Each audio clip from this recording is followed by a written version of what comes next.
Case this week on Breaking Ground, we got a little more of a focus on some of the divas. Specifically Nia Jax and Noof. Noof's her actual name. So they do a little bit with Nia Jax, and here's who she is, a little bit of her background. It doesn't take long before she name drops The Rock.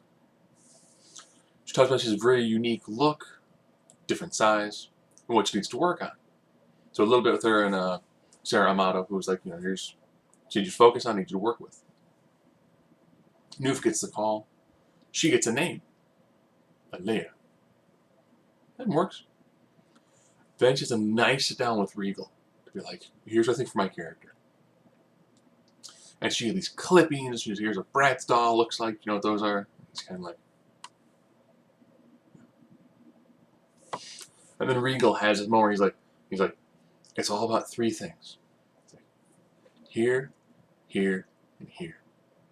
He's like, if you think it, if you believe it, they will see it. And he's paint this guy green, put a robe on him. He's the freaking Yoda of professional wrestling. Everything he says just makes perfect sense. He gets it. He understands it. He was like, all this stuff is great. He goes, but forget the Kardashian stuff. He's like, by the time you make it, no one's going to care. Maybe. Maybe not. They maintain a high level of popularity. But will they be that popular by the time Noof makes it to the main roster? Probably not. They show a little bit about the Dusty Rhodes Tag Team Classic, which is nice, just some of the background stuff. It's easy. It's just getting beaten down by cardio. It's fine. That's okay. It's understandable. He's not in great cardio shape. You can tell he's lost weight, but he's not near anybody else who's there right now. Tyler Breeze holds a small class for you. He's like, think about your mannerisms. He's like, when you walk in the ring, do you prance? Do you run? Do you walk? And they're like, so did you watch a lot of your old matches? And he goes, I watched a lot of Gorgeous George stuff. He's a guy that came out and disinfected the ring ropes in the ring before he got in. He's like, know your character. Know the mannerisms. He's like, someone were to imitate you, what are they going to do? It's going to be your voice, the way you say things, the way you look, the way you move, the way you react. And I was like, man, Tyler freaking gets it. They're doing a great job in just saying, like, here is what it is. You can be an amazing athlete in that ring, and that's great. And people are going to love that. However, you need to be a strong character. And then towards the end, Hatchet Man shows up. Calls on Apollo Crews, Jason Jordan, Nia Jax.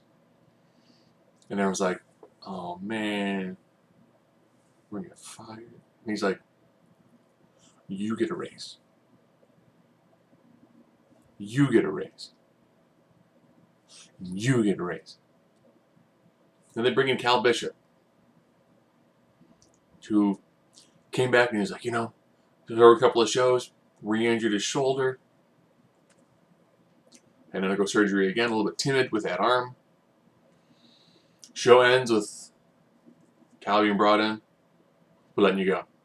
And scene! Whoever is cutting this show, which is like 36 minutes. I guess once you do the overrun for Raw, they just kind of fill in till probably like the 45 minutes, then go on to the next show. Knows the exact placement of clips to be like, and good news, good news, good news, and you're gone. Fade to black. And it's like, man, punch right in the feels. So good job.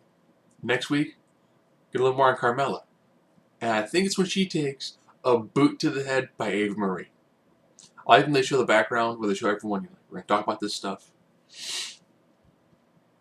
Next week we'll also probably focus a little bit on Bayley being in the back, helping call matches and stuff. That should be a really interesting week, again, focusing on the Divas. Or I should say, the NXT Women's Division.